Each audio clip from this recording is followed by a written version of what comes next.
Bueno, buenas tardes y sobre todo muchas gracias por vuestra paciencia, porque ha habido problemas con el tema de los altavoces y el sonido. Esperemos que se nos pueda escuchar bien así y si no, tendremos que repetirla, tendré que volver otro día. Y daros las gracias y la bienvenida a la inauguración de estos encuentros literarios que ya son los números 15, tenemos 15 años. Los encuentros literarios surgen del programa de escritura creativa que estaba Antonio García Soler y inició todo este montaje y gracias a él pues estamos aquí cumpliendo 15 años. Este año, por circunstancias personales de Antonio, ha cogido el relevo Esther Avellán, que junto con Mariano Sánchez está aquí con nosotros impartiendo el curso de escritura. Y como aportación nueva se ha hecho el primer encuentro literario con todos los colegios que ha sido esta mañana en el Teatro Regia, que podemos considerar que ha sido todo un éxito. Ignacio Martín Lerman estuvo con nosotros hace 2 años clausurando los encuentros literarios con La prehistoria en la mochila. Así que darle las gracias a Ignacio por compartir esta tarde con nosotros, por querer volver y estar aquí y hacer que este proyecto sea más grande. Cuando estuvo aquí tiene una biografía que es kilométrica. Entonces lo que hicimos fue mantener una charla con él sobre su propia biografía. En esta ocasión, por si alguien no estuvo, que seguramente faltará gente, os voy a leer una pequeña biografía suya y ya pasamos a charlar con Ignacio.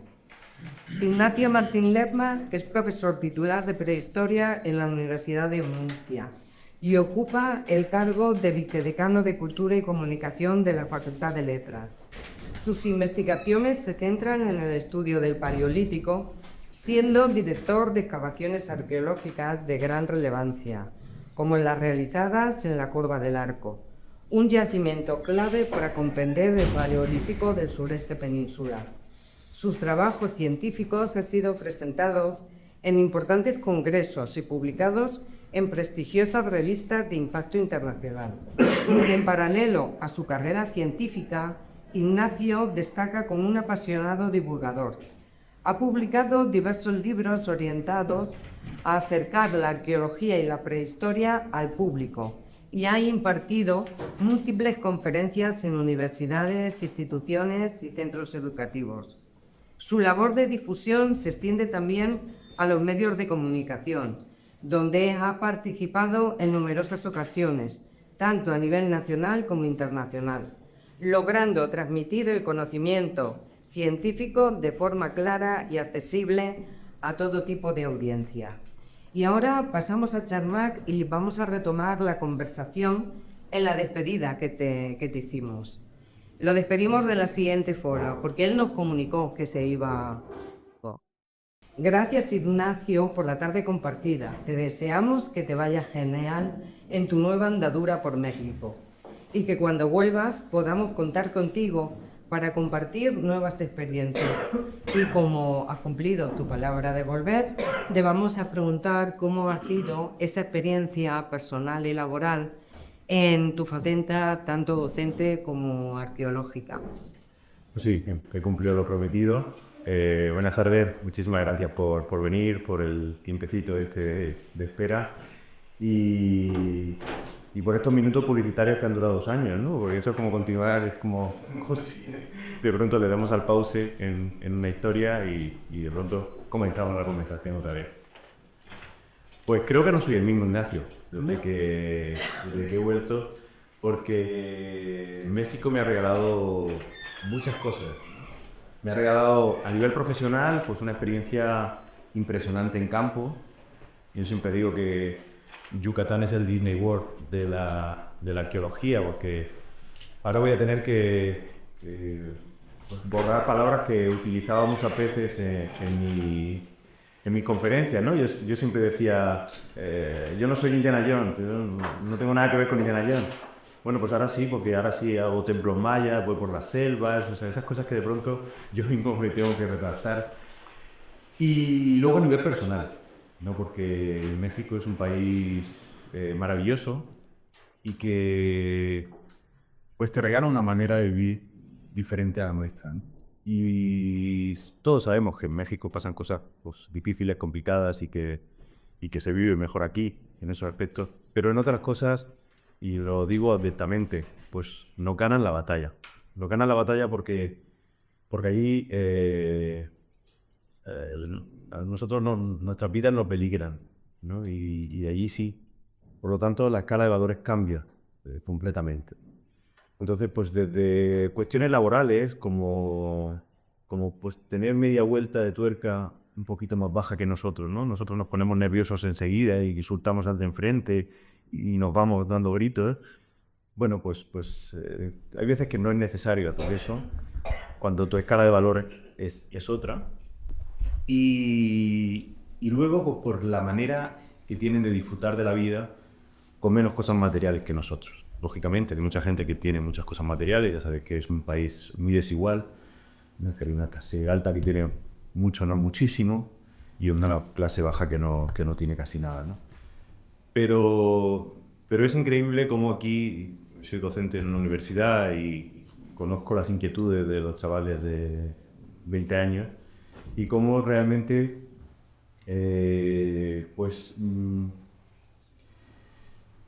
parece que si no tienen el último iPhone o la última PlayStation, la vida se acaba, ¿no? Entender el ejemplo. Allí todas esas cosas no funcionan así, funcionan con cosas reales, con cosas que a veces no son tan tangibles, que no se pueden poner en una mesa, pero que realmente son las que merecen la pena. Y vivir todo eso es realmente impresionante, porque yo sé que el mensaje no lo sabemos y lo decimos en un café y voy a bajar el ritmo y voy a intentar vivir la vida de otra manera. En el COVID todos íbamos a ser buenas personas después del COVID. Los malos siguen siendo malos y los buenos siguen siendo buenos. Pero bueno, creo que es muy bonito haberlo vivido en primera persona y no me canso de decirlo porque, bueno, si hay una persona entre un millar que con esta reflexión, pues a veces reflexiona y dice, pues sí, voy a parar el móvil mientras hablo contigo. ¿Por qué? Porque lo que estoy haciendo es hablar contigo. Pues me parece que ha merecido la pena. Entonces, vengo enriquecido en la parte profesional y sobre todo, ya te digo, en la parte personal. Yo creo que con lo que ha ocurrido nos hemos vuelto todos un poco mexicanos. Qué bonito. Se lo diré a mis finales. Han aguantado esto, increíblemente. Y mira, vamos a seguir con como lo dejamos la última vez, para atrás.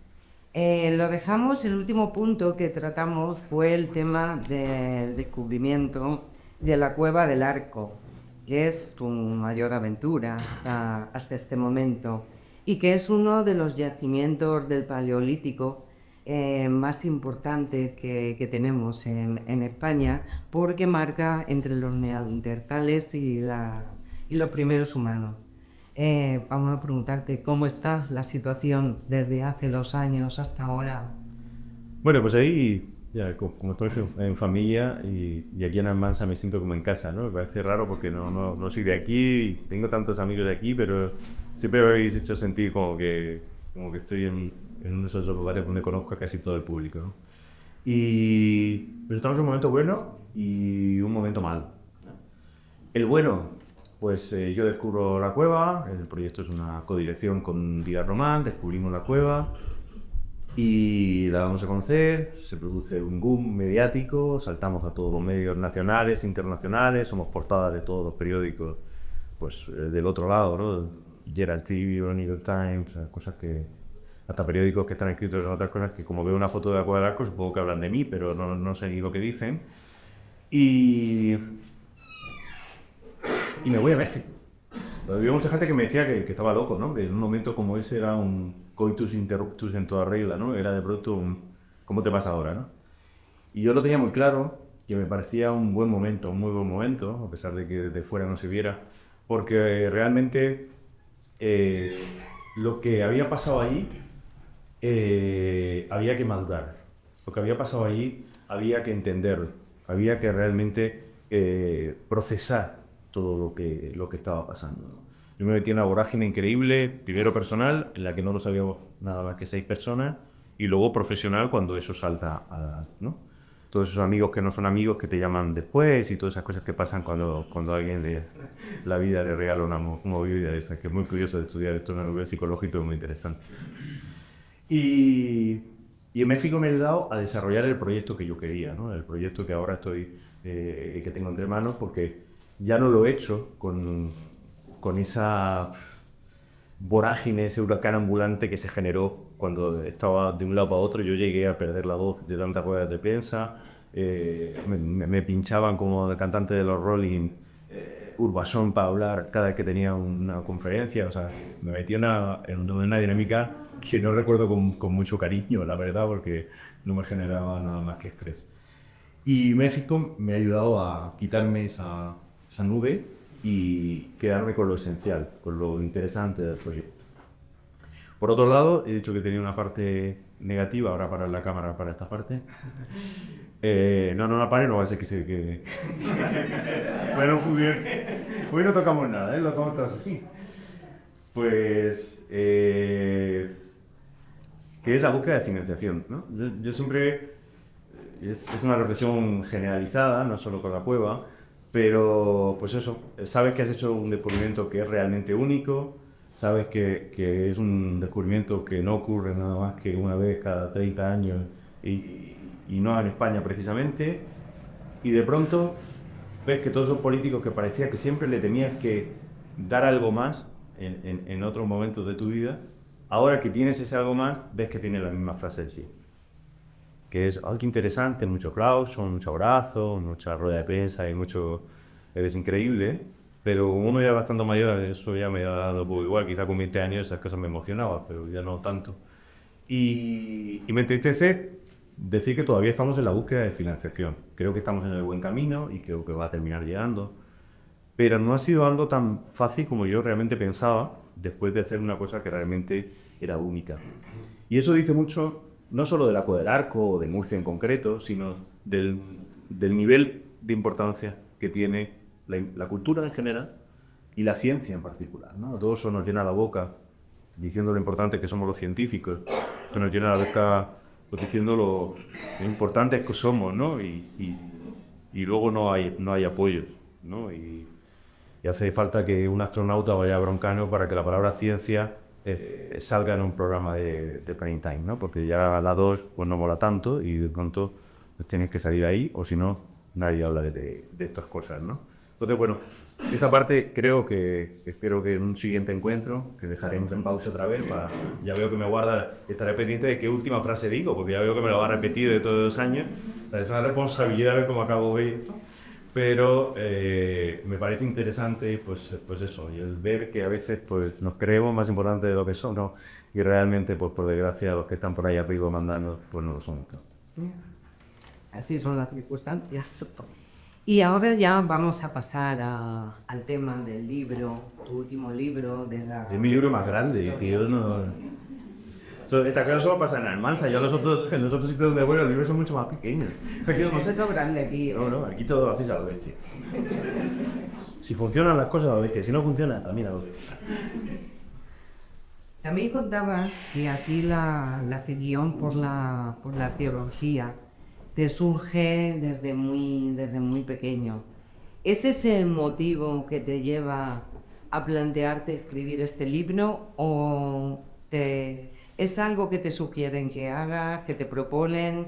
Es una propuesta, no tengo problema en decirlo. Los 2 libros son una propuesta, son un encargo. El primero me impresionó más porque fue mi editora de Aguilar, es una ojeadora, como pasa en el fútbol, ¿no?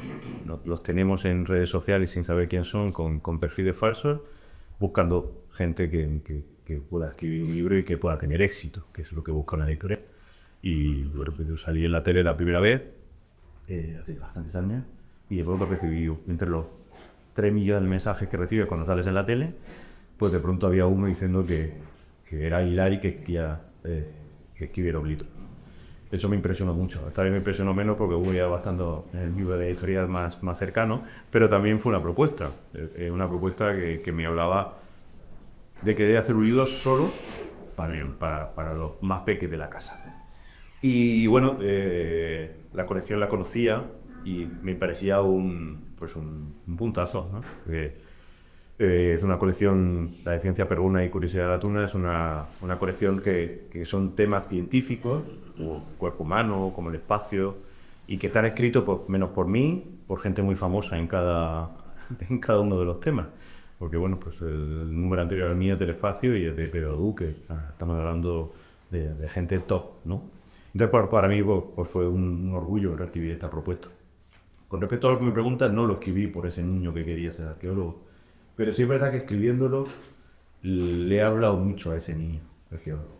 O sea, me he acordado de muchas situaciones que yo viví cuando quería ser arqueólogo y supongo que mi padre, que está aquí en primera fila, pues recordará mejor que yo, porque yo muchas veces ni me acuerdo, solo veo fotos en las que siempre estoy mirando para el suelo en vez de mirar para adelante, por lo cual alguna enfermedad de tipo crónico tenía ahí. Pero sí ha sido bonito y un reto a la vez. Porque bueno, yo intento ser siempre accesible en mi manera de hablar, en mi manera de contar la ciencia, pero no, para los niños no solo hay que ser accesible. No hay nada más que ver esta mañana, la puede haber compartido con la mejor persona que podía haber compartido con este que bueno, ha sido maravilloso el feedback que me ha dado en el escenario y que estoy deseando repetir.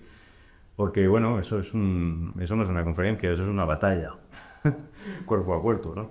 Y esa sinceridad es brutal, ¿no? Los sapiens adultos somos capaces de estar una hora, iba a decir, cagándonos en el de enfrente y poniendo una sonrisa. Pero un niño no. Un niño en el momento que no le gusta algo, gira de cabeza y te dice, me voy. Entonces creo que es el público más difícil y por eso digo que es un reto. Por eso pienso que escribiendo un libro de esto yo reconozco que acepté de una manera muy fácil diciendo, venga, esto lo hago yo. De hecho, me escribí un libro de este tipo porque no quería enfrentarme a un libro tan grande estando en México. Este libro se escribió entero en México. La propuesta vino antes, pero yo le dije que no iba a escribir antes de irme a México, que estaba súper liado, y se escribió desde que yo aterricé en Yucatán, una ciudad muy fresquita, con 60 grados de sensación térmica desde agosto hasta agosto del año siguiente, o sea, un disparate. Y vengo de Murcia, que no broma, Pero no volveré a decir que tengo que hablar de Murcia aquí. Y la verdad es que ha sido un reto porque es difícil, pues, esta mañana también yo lo he vivido, no sé si se ve desde fuera, he dicho que aquí vamos a hablar del making, en esos primeros 5 o 10 minutos estás como, tu cerebro está adaptándote, buscando el lenguaje, ¿no? Hasta que encuentras la autovía y ya el avión despega.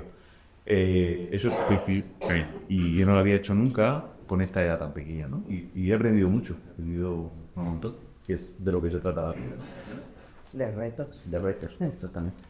Bueno, es un libro totalmente ilustrado por los Gallego Bros.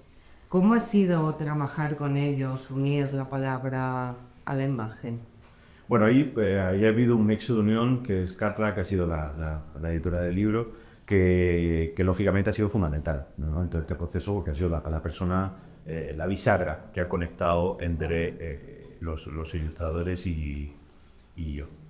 A mí me daba mucho miedo, también lo reconozco, y esto supongo que lo verá la editorial, pues saben, ¿no?, de mis miedos en las primeras reuniones donde yo estaba muy claro de cómo iban a ir los textos, porque uno confía en sí mismo, pero no tenía muy claro cómo iban a ir los dibujos, porque los dibujos, los que sepáis un poquito más de estos temas de divulgación científica, es muy fácil meter la pata. Muy fácil dibujar un perro y un gato haciendo cosas que nunca hizo un neandertal, o colocándolo en situaciones, o poniéndolo accesorios que no tienen nada que ver con lo que encontramos en el yacimiento. Pero la verdad es que fue muy fluida. O sea, Gallego Bros ha sido espectacular. Yo los conocí en la presentación de mi libro. O sea, todo ha sido un trabajo a 10.000 kilómetros de reuniones, algunas horas un poco introspectivas para mí, porque los madrugones y las trasnochadas que me pegaba para poder tener una reunión a las 2 de la tarde o a la 1 de la tarde, pero ha sido realmente impresionante, y creo que el potencial del libro es la parte estética, ¿no? Bueno, y eso de tener un avatar, bueno, me parece bestial, ¿no? Es que tengo un libro en el que salgo, que es muy fuerte. O sea, yo espero que a vosotros no os impresione, pero a mí me impresiona mucho. O sea, hay un libro mío por ahí, en fin, que cuento historias, ¿no? Es muy bonito, ¿no? Muy bien. Eh, Estás todo el tiempo, es un libro para pequeños, pero yo tengo que confesar que también es para adultos, porque yo he descubierto dos nuevos. Es el Homo floresiensis y el de Signovarius. Yo eso no lo estudié. Claro, entonces No es para pasar de eso. los nombres son muy raros.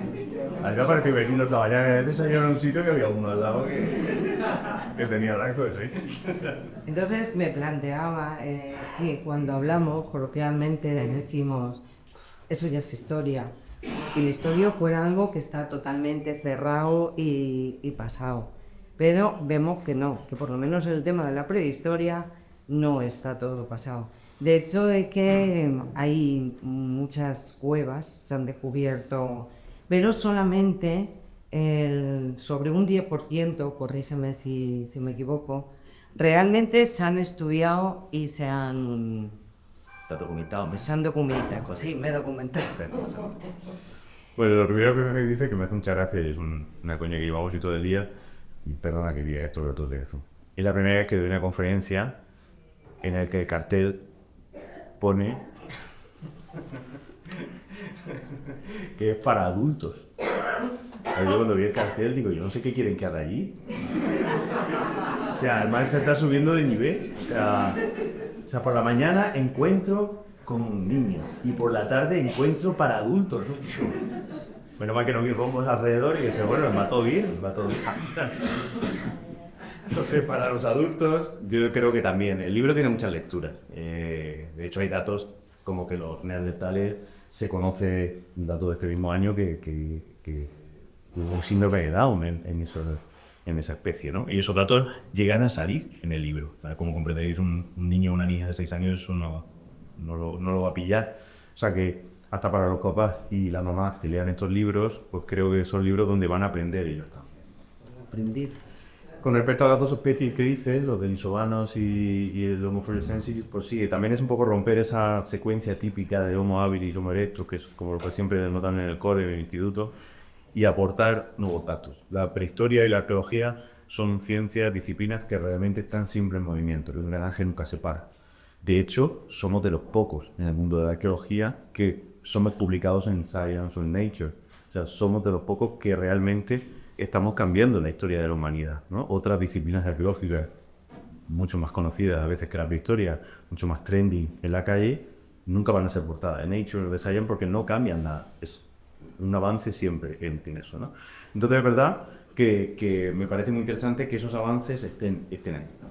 Entonces, bueno, estoy orgulloso porque fue difícil el conjugar, ¿no? Lo de siempre, que tenía que estar porque son las cosas típicas, pero con muchas novedades científicas. Pues nada. Ya Fontesao antes te iba a plantear la pregunta de que solamente un 10% se han excavado, pero yo creo que con la respuesta que has dicho de la Cueva del Arco, de falta de financiación, era cuáles eran los motivos. No, ahí muchas veces, Eso que... mira, ya que he citado antes otras arqueologías, las otras arqueologías que no son la prehistoria, son arqueologías fundamentales, interesantísimas, pero que muchas veces, pues, de una manera tradicional, los ojos siempre se han centrado ahí. Entonces nosotros, esto la verdad es que siempre lo asemejo un poco al papel de la mujer, ¿no? Que muchas veces tiene que levantar 2 veces para decir, que yo también lo sé hacer, ¿no? No solo vale una vez, sino hay que hacerlo 2 veces. Pues en la prehistoria, a veces ese sentimiento lo tenemos, ¿no? Porque parece que la arqueología romana, lo medieval, levanta la mano una vez y todo el mundo lo escucha, ¿no? Porque claro, es arqueología. Tú compras un libro de arqueología y te esperas siempre que en la primera página haya habido una pirámide. Yo no, yo busco que haya otras cosas y esas cosas muchas veces no están. Entonces, me parece muy interesante cuando estos libros normalizan eso y encima están en la calle. A mí me hace mucha ilusión, de verdad, lo digo, cuando me conocen saben que lo digo de corazón, cuando me mandan una foto de mi libro en librerías de España o al otro lado de charcos, no es tanto la satisfacción personal de verme ahí, sino de ver la prehistoria. Yo, una cosa que tengo muy clara en la divulgación y que algunos no lo tienen tan claro como yo, es que lo importante que yo digo es mi mensaje, es lo que yo cuento. sea, cuando yo salgo a la tele, si me pongo nervioso no es porque salgo yo o cómo me veo yo, sino porque tiene que estar bien lo que digo. Aquí muchas veces el mundo de la divulgación se mezcla un poco y nos creemos personajes y adquieren el rol de personaje por encima del mensaje. El mensaje empieza a perder peso y las personas ganan, ¿no? Eso en la tele es muy típico que pase. Entonces, bueno, aquí yo creo que lo importante realmente es eso, que el mensaje esté en todos los sitios, ¿no? Que vayas al Salmansa y que en una librería o en dos pues estén libros de prehistoria, es lo más bonito del mundo y lo que me hace irme a casa feliz. Antes no fantástico no con la vida. Hombre, venga, para otros es necesario, si no la había evolución humana. Vamos a tratar ahora, vamos a hablar un poco, comparando el antes y el ahora. Hablas de la expansión del Homo sapiens, que los primeros movimientos migratorios comienzan en África. Y ¿Le fastidia uno? Hombre, les fastidia uno, pero comienzan en Me África. fastidia mucho el tema de que vienen de África gente, pero luego venimos todos de allí. Eso lo tienes todo ilustrado, lo tienes en África. Curioso. Entonces, esos son ya los primeros movimientos migratorios que están documentados. ¿Ves alguna comparativa, alguna similitud? De hecho, por la punta. Esa es la pregunta. Con los movimientos migratorios Actuales, pero bueno, he hecho más. Pues sí, porque hay gente que le fastidia mucho de saber que vengo de África. Sí, la verdad es que la historia se repite, ¿no? El problema de que la historia se repita es que no siempre se concibe de la misma manera. Y ahí tiene relación con eso que he dicho, ¿no? Parece que venir de África, cuando venimos ahora, pues jugándote la vida, yo siempre encuentro el paralelismo con cómo vendrían de África jugándose la vida en esa época, ¿no? ¿Qué pasa? Que en esa época mola mucho porque somos nosotros y estamos conquistando el mundo y ahora es justo lo contrario, parece que vienen a fastidiarnos. Pero bueno, yo siempre en la divulgación me parece muy importante conectarlo con el presente. Creo que es la mejor manera. Yo entiendo que cuando yo me pongo a hablar de miles de años, de millones de años, salga un mono aquí con dos platillos haciendo así, porque es difícil. Yo no entiendo, yo me paso la vida hablando de esto, pero la gente no está acostumbrada a hablar en miles de años. Ya antes de ayer ya le parece una locura, y más a un chaval joven, pues imaginaos, ¿no? Pero creo que es muy importante que haya una conexión directa para entender lo que estamos haciendo, porque si no la prehistoria se convierte en una cosa que no tiene sentido. La prehistoria es como que no tiene conexión con el de ahora, con lo de ahora, y eso tiene relación también con el tema de la política que hemos dicho antes, ¿no? Cuando no lo conectamos con el ahora, se convierte en una ciencia que estudia cosas que no nos importan, cuando realmente la prehistoria estudia y justifica muchas cosas que están en plena historia. Yo creo son los mismos factores: cambio climático, necesidades, recursos humanos. Violencia, Estamos en lo mismo, ¿no? un canibalismo. Eso en la universidad se ve mucho el canibalismo. Pero en los pasillos de pues. Esto lo contaré luego, tío. En la prehistoria y en el libro comentas que la humanidad es muy diversa, o sea que se mezclan conviven muchas especies. aprendizaje. Muy bonito aprendizaje. No sé, México y no plazan las tres futuras. Sí, hay. Has copiado. Ahí está más complicado. ¿Tú crees que esta diversidad se relaciona con las actuales razas? Claro, pues la pena. El concepto de raza es complicado y complejo de explicar muchas veces a la gente más joven, porque no lo entienden bien, ¿no? Nos cuesta entender eso de los cambios de color, pero claro que tiene que ver y todo esto viene de ahora. De hecho, el mejor genetista que tenemos actualmente para explicar de dónde proviene la raza es Carlos Lalueza, que es prehistoriador. O sea, ahí es donde de pronto vemos que la ciencia realmente está súper conectada para explicar las cosas del porqué. Pues nada, lo tenemos explicado, no es tan diferente, si uno es igual, tú mezclados. Exactamente. En este Un poco neandertal. Todos somos un poco neandertal. esta mañana has dicho que un 3% de la genética era, ¿no? Y la masa también, ¿eh? Que te piensa que no, pero sí, la masa también. Yo sí que tú no me miraba ahí de perro porque aquí no. Aquí no. Sí, también, chaval. Eso será en Murcia, pero aquí no. Mira, cuando estaba leyendo el libro, me venía mucho a la cabeza el clan del oso cavernario. Yo no sé si realmente está bien documentado. a mí me sirvió mucho, me recordaba muchas de las cosas. ¿Lo recomendarías como una lectura lúdica? ¿Qué te puede...? Yo esas cosas, bueno, aquí hay mucha gente que sabe que soy amante de cine y que hago cine. Entonces, es verdad que ahí tengo dos hemisferios, ¿no? El que piensa de manera cinematográfica y el que piensa de manera científica o arqueológica. ¿No? Entonces, me cuesta evaluar a veces las películas como lo hacen mis propios compañeros de profesión, ¿no? Con el blog de notas y diciendo, se ve una X en una pared que no existía. Vale, pues eso está bien, pero no están yendo al congreso, no están yendo al cine a pasarlo bien, ¿no? Es verdad que hay películas que son palos a la ciencia, ¿no? Gladiator 2, que rompe absolutamente todos los cánones de lo que se puede hacer mal en una película. Pero intento tener esa visión de que hay asesoramiento científico que a veces, pues por una cuestión lúdica, eso lo has dicho, por una cuestión de storytelling, hay que saltarse, ¿no? Porque no estamos haciendo historia, estamos haciendo una película, que es lo que a veces se nos olvida.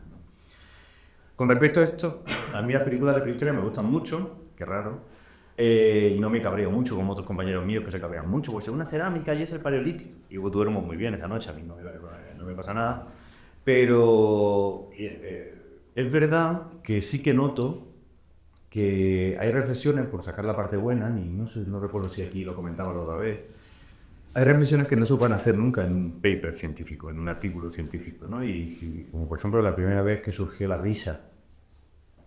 Un homínido se cae de un árbol y el otro se ríe de él. Eso tuvo que pasar una primera vez. Y el otro diría, ¿qué hace? O sea, ¿por qué mueves la boca así y haces ese sonido? Porque no entiende que reírse uno del otro. Eso tuvo que pasar una vez. Eso no lo vamos a poder saber nunca cuándo pasó, ¿no? Eso es un poco de etología, pero del pasado. Pero no lo vamos a poder saber nunca. O el tema del sexo, ¿no? El cambio de postura, que es algo que también tuvo que pasar, ¿no? La famosa escena de Busca del Fuego, que es muy curioso, porque siempre que hablas de Busca del Fuego, la gente solo tiene esa imagen en la cabeza, no es una cosa, pero ya sabéis algunos pares, porque yo te estoy viendo las caras. Para los que no, esto lo cortaré también, pues hay una que se acerca a beber agua al lago y lógicamente el otro viene por detrás, así con bastante fuerza. Y en este tipo de películas a veces se ve ese cambio de postura, ¿no? De pronto ya no es una cuestión animal, sino es una cuestión de giro y es contigo un quien quiero, ¿no? Eso tampoco lo vamos a poder saber nunca. Ese tipo de cuestiones no están escritas ni dejan un testimonio arqueológico, pero tuvieron que pasar una primera vez. Entonces la ficción te regala esas cosas. Sé que a veces te genera errores. Hay mucha gente que piensa que los dinosaurios vivieron con los seres humanos y eso lo pongo para ti en el cine, que me duela. Pero creo que también regala muchas otras cosas que nunca vamos a leer, que en la literatura científica y que son para mí tan importantes. Sí, he aprobado. No tocará decir bien. Tengo 5. Te he aprobado el examen, ahora voy a probar.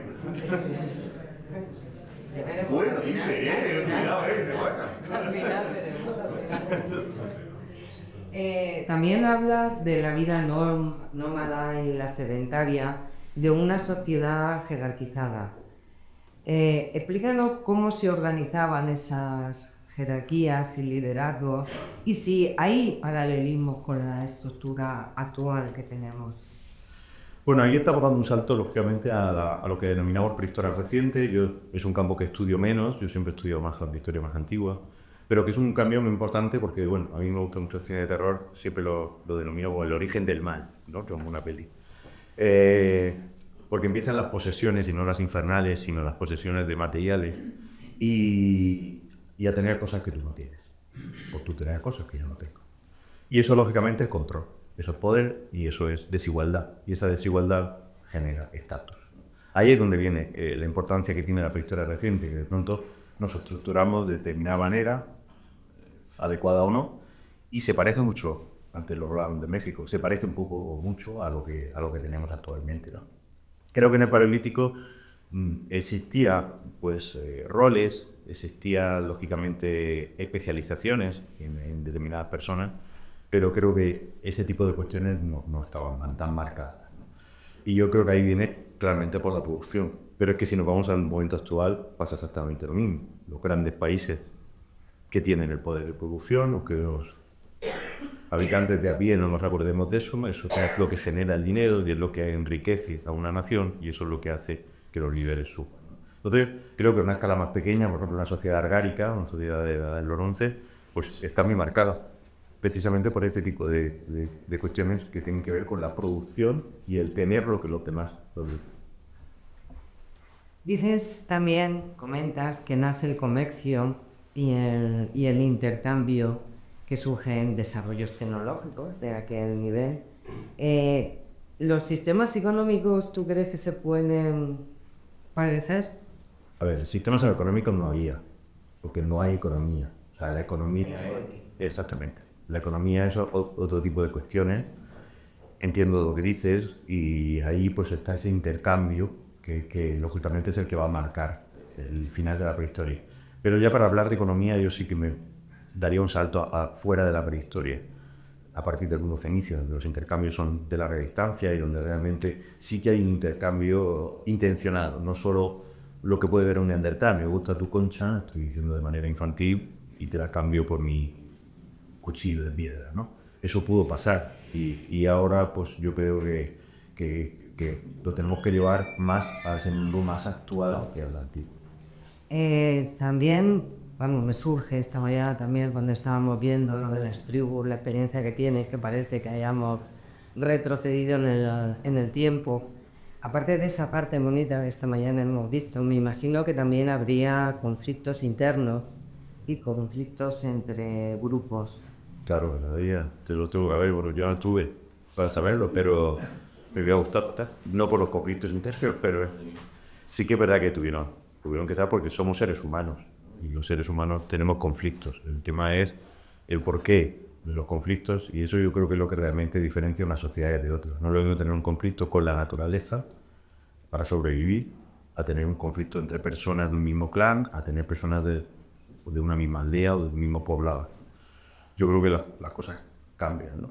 Y eso, por llevármelo al mundo de lo paleolítico, hay siempre la duda del canibalismo, que antes hemos bromeado de él, pero que es un tema muy top dentro de la investigación y que conocemos sobre todo gracias al mundo de Atapuerca. Pues es que muchas de estas especies anteriores a la nuestra eran caníbales. Y lo sabemos porque aparecen marcas de corte hechas con sires en huesos humanos, ¿no? No hay un animal que no sea un ser humano que pueda hacer eso.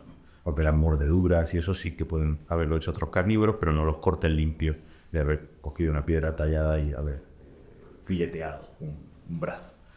Entonces, ahí surge esa duda de si se están comiendo a otras personas por la necesidad, ¿no?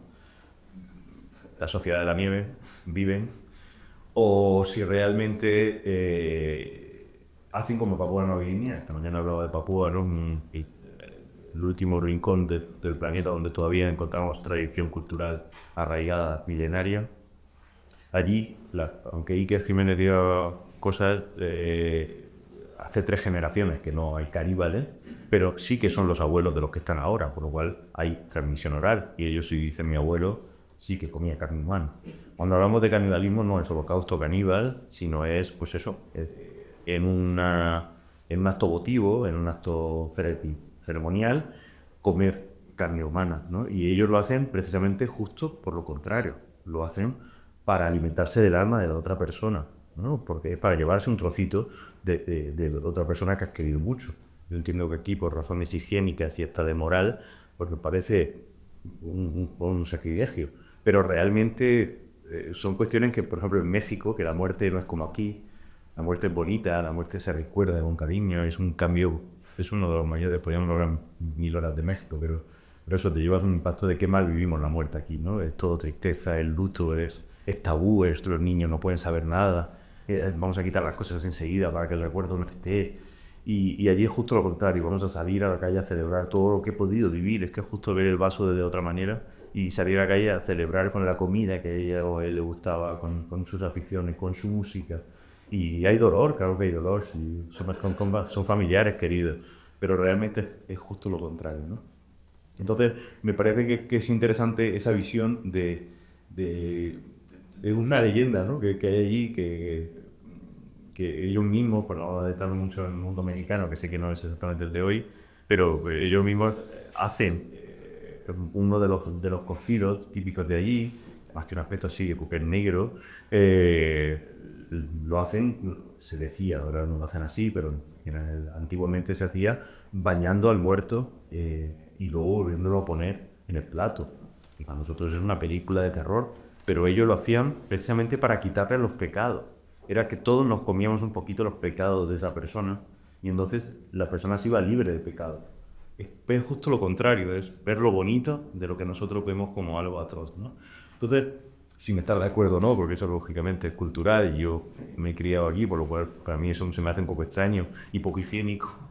Pero realmente es interesante la visión de saber que hay otras maneras de ver la vida. Es esa empatía por lo diferente que muchas veces cuando viajas pues te golpea en la cara y que cuando estás aquí todo el día encerrado pues te crees que solo hay una manera de vivir. También los 90 y llegaron las guerras. Yo creo que toda la vida han existido Las batallas, aquí creo que hubo una. También las guerras, los fuegos entre los seres humanos. En un entorno por desde un sol, ¿no?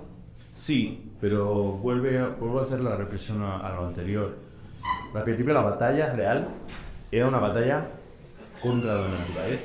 O sea, no creo que fuera entre los seres humanos. Sería contra la adversidad. Pero que es una batalla que también está de moda ahora. Aunque no haya hace ver pues Valencia y la Dana cómo hemos tenido que pelear, o el Tour cómo ha tenido que pelear de pronto contra la naturaleza en un momento donde nosotros somos los reyes del mambo y no nos va a pasar absolutamente nada porque lo controlamos todo. Lo mismo somos más prehistoria de lo que nos pensamos. Luego sí viene esa parte que nos hablaba antes, que sí hay una, claramente, y están los indicios, están las flechas clavadas, y están las nalgas, y los golpes en la cabeza, y los traumatismos, y toda esa parte que lógicamente te está indicando pues, que se daban candela. Pero es verdad que nos vamos ya a una prehistoria final de la prehistoria. Bueno, ahí tenemos la genética esa de la guerra, ahora también por poder. Exactamente. Ahora por poder. Y antes has hablado de la muerte, las guerras traen muerte, y también nos cuentan que a nivel general en la prehistoria es como el comienzo de un nuevo viaje, que la muerte no era el final. ¿Piensas que a nivel general seguimos pensando igual? También tiene que ver el juego con lo que he dicho antes, ¿no? Yo creo que aquí parece, lógicamente están las creencias que todos conocemos, vamos a meter en el mundo de cada uno, pero claramente la muerte a lo largo de la prehistoria cambia muchísimo. Si hemos dicho que en el siglo XXI ya cambia, solo porque hay 10.000 kilómetros de distancia, imaginaos a lo largo del tiempo. A mí una cosa que me interesa mucho de la muerte es cómo se va haciendo visible. En el Paleolítico, la arqueología de la muerte, la muerte no es visible, se hace un agujero en el suelo, se acompaña con algún ajuar y se entierra, así como una mascota que podríamos hacer hoy en día. En cambio, de pronto, llegamos al final del Neolítico y llega el Megalitismo y de pronto, pues las grandes piedras y nos dicen exactamente dónde estamos enterrados. Y ya si nos salimos de la prehistoria, se generan los cementerios y se ubica perfectamente a la muerte, ¿no? La muerte no está en todo sitio, la muerte está ahí. Entonces, me parece muy curioso cómo hemos ido colocando la muerte en sitios diferentes en función de... Eso tiene que ver, lógicamente, ya no solo con aspectos cognitivos, sino aspectos sociales, aspectos culturales. Pero es una arqueología muy interesante, sobre todo además en periodos muy recientes, muy recientes para mí, que hago paleolítico, porque podemos tener ajuares asociados a tumbas. Eso, por ejemplo, para mí es una ventaja que yo no tengo estudiando neandertal. Yo excavo, somos todos neandertales y nos quedamos aquí atrapados miles de años y nos encuentran. Y hay un proyecto que se llama Encuentros Literarios, con un número de referencias y lo que hacen es excavarlos, ¿no? Y bueno, pues no podemos saber si ese móvil era de la persona que no te ayuda con la parte técnica que sufre mucho y que siempre da gusto trabajar con él porque siempre está con una sonrisa a pesar de que se te cae en el mundo con Casablanca, o si este vaso era el tuyo o el mío, ¿no? Es difícil de poder identificar. En cambio, cuando la muerte se hace individual, tenemos una tumba en la que tiene un ajuar concreto. Esa tumba, al tener un ajuar concreto, la puedes asociar directamente pues, a un sexo masculino, femenino o a un infante. Por lo cual podemos de pronto el poder de asociar si era un niño o una niña, qué cosas se entierran, si era un varón, si era una hembra, y eso da muchísima información, sobre todo en cuestiones de roles de género, que es tan importante. Ya te estás asociando a la maqueta. No estudia mucho hoy, ¿eh? En el coche me lo repasé un poco, ¿verdad? Y pasamos a algo más bonito. Es el arte. Nos dices que se han dado muestra por todo el mundo de que vale arte, sino como los periódicos de la historia. Parece que están ligados a rituales y a creencias. Pero ¿es posible también que sea el arte por el arte en una forma de expresión? Sí, yo en esto, además decimos aquí rodeado de arte, el arte tiene tantos significados como queramos, ¿no? Eso muchos cantantes que seguro que escucháis se niegan muchas veces a contar de qué va una canción, porque dejan de ser universales. Todos hacemos nuestra una canción y cuando de pronto contamos la historia, se convierte en la canción del cantante. De hecho, esas canciones se han puesto tan de moda ahora de rupturas muy claras y a quién van dirigidas, pues es verdad que focalizas totalmente, no sientes empatía, focalizas en la persona que lo está cantando. Puedes sentir empatía con él, pero no con el mensaje, ¿no? Es muy diferente a cuando es general. Entonces, creo no, se me ha ido. ¿Qué? Sí, que sí. Y también medio punto. No, que si no solamente eran como rituales, Sí. sino la carta y demás, o podía ser una expresión artística. ¿Qué ocurre? Que el arte nos podemos acercar a él de muchas maneras. De hecho, en la disciplina arqueológica, al principio, durante los años, sobre todo los 50, 60, 70, nos acercábamos siempre contando una historia, ¿no? Montábamos ahí una escena de caza en la que claramente una cierva, hembra, va con... Ahora nos limitamos casi a decir, hay un triángulo, una raya y un punto, ¿no? ¿Por qué? Porque realmente no podemos decir nada más. Lo otro es una hipótesis. Hay que hacerla también. Pero cuidado con meter literatura en un sitio donde no hay literatura, ¿no? Y sobre todo los que hemos viajado a otras partes del mundo, nos damos cuenta de lo difícil que es eso. Yo una de las cosas que más me ha regalado hacer en una arqueología es a no ser categórico. Mis compañeros de profesión es muy típico ser categórico, que es en tal periodo empieza en tal año. Esto claramente se usó para esto. De pronto te vas a una selva, te vas a trabajar con lacandones, por ejemplo, y te das cuenta que puedes tirar todos los libros de prehistoria a la basura. Hay que tener cuidado porque son lacandones y no son paleolíticos, no son neandertales, y eso siempre hay que tenerlo en cuenta. Pero te das cuenta de que no puedes establecer el 1 más 1 son 2 porque las cosas son completamente diferentes. O sea, yo he tenido la oportunidad de preguntarle a un chamán y decirle, ¿has pintado un jabalí? ¿Qué quieres comértelo esta noche, no? Que es un poco lo típico, ¿no? Pinto lo que quiero cazar y él te dice, y esto es una anécdota que he contado algunas veces en programas de radio, pues el claramente te dice que si no estoy viendo lo que hay en la pared, y yo le digo, sí, un jabalí es lo que quieres conseguir, ¿no? Y me dice, no, es lluvia. Dice, ¿lluvia? ¿Y qué pasa? Porque él identifica que los jabalíes salen cuando llueve, por lo cual para buscar lluvia están pintando jabalíes. Eso pasan 3.000 años, por decir una ciudad pequeña, o 50.000 si hacen mi cronología. Imaginaos el cambio de concepción completo y las pajas mentales que nos montamos los arqueólogos diciendo que claramente ese jabalí está relacionado con... Entonces es verdad que a mí en la arqueología y muchas veces se piensa la gente que te viene con muchas soluciones porque de pronto es como que tienes las cosas delante y es justo al contrario, te vienes con muchas más preguntas y te haces ser mucho menos categórico. Y ya casi llegamos al final. Teniendo un padre psicólogo, Ignacio Martín Cuadrado, que esta tarde nos acompaña aquí y que estuvo con nosotros también el año pasado en los encuentros. Muy familiares todos los encuentros literarios. Mi papá era apenas de que amaban. Estuvo el año pasado. Lo vamos a llamar los Ignacios.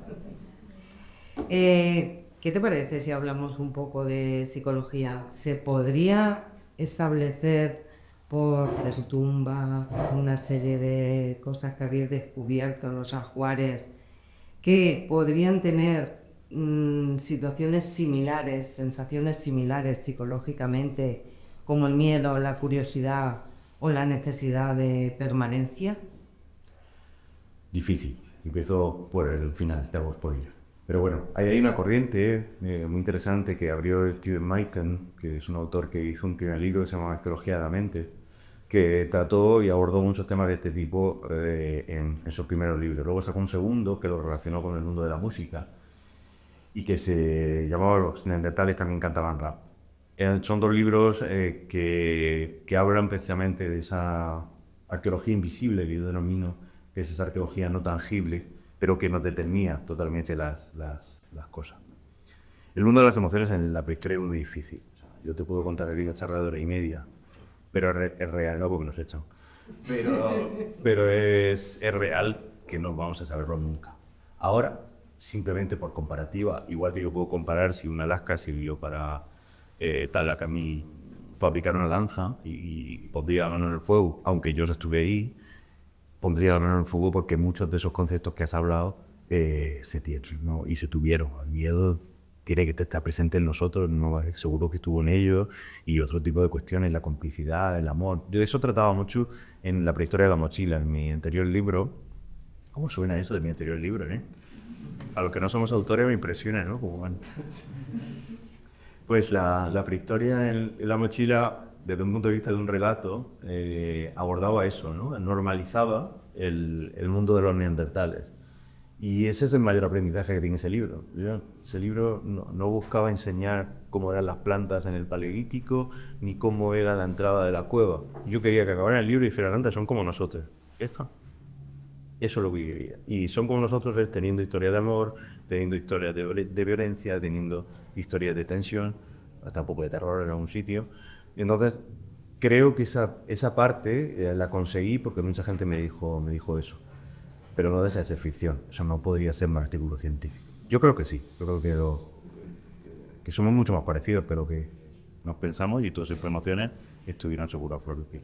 Pues esa era la última pregunta que quería hacer. Si realmente es uno, te doy matrícula de honor y cuando te dan matrícula de honor... hueva, ¿eh?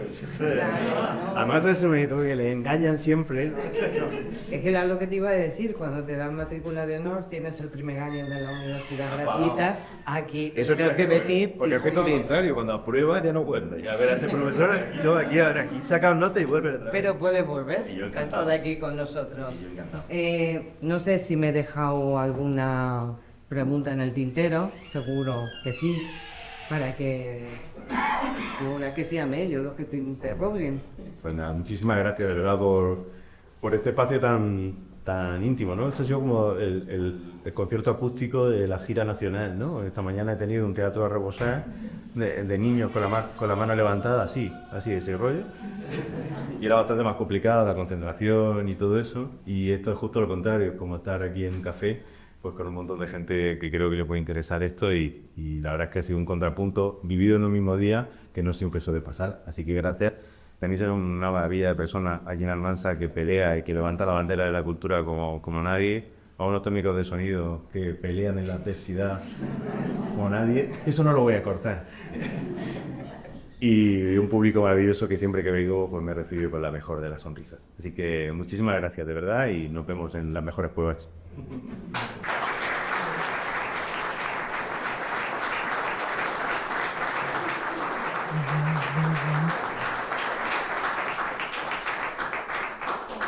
Y si le queréis hacer alguna pregunta, está aquí. Está aquí. Está aquí, lo tenéis. Eso decían los niños esta mañana y la tele. En carne y hueso. Esta mañana le han preguntado de todo, ¿eh? ¿Cuánto gano? Si tengo novia. ¿Cuántos años tienes? ¿Cuántos años tengo? Uno me ha hecho una pregunta impresionante y que ha creado así un hype increíble, ¿no? Se sabía hasta el pasillo y de pronto empezó a decir, yo estuve una vez al lado de un banco y miré al suelo y me encontré, y decía, un fósil, ¿verdad? Y me encontré 20 euros. Pues se ha caído el teatro, o sea, al mismo momento, brutal, o sea... Sí. Eso solo pasa en el maestro. O sea, yo giro por Tampaya y os prometo que acá solo pasa a mí. Por eso vuelvo siempre. Y no por Navidad. Bueno, si queréis hacerme alguna pregunta o si queréis dar un comentario o eso, pues aquí estoy para lo que queráis. ¿No? Muchas veces yo te he hecho todas. Te voy a preguntar, que esta mañana justo con los niños has reivindicado mucho el papel de la mujer, que parece que está como invisible, ¿no? Cuando se habla de prehistoria. Y también has hablado de tus vivencias con las tribus ahí en Yucatán y bueno, en otras partes. Entonces, me gustaría que nos comentaras ese peso que tiene para ti el papel de la mujer en todos tus estudios y con qué te quedas, con alguna anécdota que tú te hayas quedado en la vivencia directa con ellos. Bueno, lo del papel de la mujer, esto no es querer que la mujer sobresalga y darle la vuelta a la tortilla, es simplemente que la mujer esté presente, que menos. Si vamos a los museos arqueológicos, la mayoría son tíos haciendo cosas. Y los tíos cazan, los tíos montan cabañas, los tíos... Y hay momentos donde la mujer solo está o pariendo o cosiendo. Y se acabó. Entonces es verdad que eso es una pena porque lo que se hace es repetir un rol que pudo ser así, y yo soy el primero que no puedo decir que no sea así, pero lo que no puede ser es que se nos olvide que pudo ser de otra manera. Por eso la reivindicación del feminismo en arqueología es tan importante, ¿no? Y ahí yo no soy el más indicado para hablar porque tenemos arqueólogas impresionantes en el país, Margarita Sánchez Romero, compañeras mías de la tele y excelentes amigas que da gusto hablar con ellas porque aprendes un montón de sus aprendizajes, ¿no? Pero es eso, es mostrar. Yo me acuerdo de la exposición de ancestros que hice, una exposición sobre los neandertales en Murcia, pues había varios guiños a este tema en concreto, y el más grande era una mujer tallando. En vez de poner a un tío tallando, ponía a una mujer. Y siempre cuento una anécdota, y no porque tenga culpa el dibujante, sino porque es el tópico, ¿no? Yo, lo típico, le hago una pequeña sinopsis de lo que quiero que me ilustre, ¿no? Y puse mujer tallando, mujer neandertal tallando. Me dijo, ay, te has equivocado, has puesto una mujer tallando. Pues no porque sea machista, ¿eh? O sea, que de verdad que no estamos ante ese tipo de personas. Es simplemente se piensa que es un error. O sea, porque es lo normal que sea un tío el que lo hace. Pero el machismo. Exactamente. Entonces... Creo que vamos con normal. Es machismo, exactamente. Bueno, sí, tienes razón, me te había oído ahí. Es machismo. Pero me refería a que no estamos hablando de una mala persona, la que yo diría tal, sino que estamos hablando de una persona que simplemente por ignorancia pues se generan esos de machismos, pero lógicamente están ahí, o son machismos en este caso. Entonces, creo que es normalizar ese papel y luego encima te llevas el impacto cuando viajas a otros sitios y te das cuenta que las mujeres tienen un peso realmente importante o no hay tanto, lo más importante es que no hay tantos roles, ¿no? Parece que los hombres hacen esto y las mujeres hacen esto. Pues quizás hace 50 años, hablo en sociedades de este tipo, pues sí pasaba eso, pero ahora mismo no. Ahora mismo son ellas las que se van a casar y son ellos los que se levantan a las 4 de la mañana para ir a recolectar cuando siempre pensamos que son ellas, ¿no? Entonces, incluso esta mañana comentaba que hay sociedades donde son ellas las que llevan los pantalones, ¿no? Los actas, por ejemplo, en Filipinas son ellas las que cazan. Y esa imagen pues la conocemos solo los 4 que hemos investigado el tema, porque parece que lo normal es poner lo contrario. Entonces, bueno, me parece que lo importante es normalizar. No sabemos quién lo hizo, y eso es una realidad también. Lo que no podemos hacer ahora de pronto es levantar la otra bandera, porque es que yo no sé quién curtió esa piel, pero lo que no podemos decir es que siempre la curtió Min. Ese es donde estaría en error, y eso es donde estamos aprendiendo del género en prehistoria y de una cantidad de libros que está viendo últimamente que son realmente fundamentales. Eso con respecto ahí, por no hablar lógicamente, ya del papel de la arqueóloga, ¿no? Que eso sí quedaría para un debate también importante, y los problemas de la ciencia que tiene con el género femenino y con ese tipo de cuestiones. Que bueno, por no entrar ahí, que es un tema también peliagudo, pero que me gusta siempre reivindicar porque vivo en la universidad y sé lo que pasa, ¿no? Por desgracia. Y por otro lado, pues anécdotas, eso que son muchas. Pues mira, pues de los lacandones, que sé que a ti te gusta mucho. Era la primera vez que fui a los lacandones. Los lacandones están en la selva lacandona, en la frontera entre Guatemala y México. ellos son grandes productores de miel. Y bueno, pues imaginaos el típico árbol con el agujero en el centro y ahí el panal de abejas con miles de abejas alrededor. Y el lacandón de turno, pues chapadito y tal, pues te dice, vente que vas a probar la miel de los lacandones. Y yo, pues feliz a probar la famosa miel de los lacandones, se conoce sobre todo por el tabaco y por la miel. Y cuando llego al árbol y veo 1000 abejas, le dice, mete la cabeza ahí y chupa la miel que está dentro. Y claro, se va a chupar la miel tu madre lacandona, porque yo no. Y resulta que es que allí las abejas no tienen aguijón. Son abejas meliponas que no tienen aguijón y por lo cual pues puede meter la cabeza. Es una sensación un poco extraña esa de tener un montón de veces alrededor, pero recuerdo esa anécdota como muy impactante. Pues yo qué sé, los lacandones también. Esta mañana ponía imágenes de la pesca en cayuco. Ellos, los lacandones, no es que sean pueblos primitivos que no conocen la modernidad, ellos saben quién es Ronaldo. Esa es la diferencia que National Geographic nos ha hecho y saber lo que es el Macarena y ahora sabe quién es Karol G. El tema es que siguen haciendo las cosas como antiguamente, ¿no? Eso es lo importante y lo bonito y porque es para mí más destacado, que es la tradición cultural arraigada.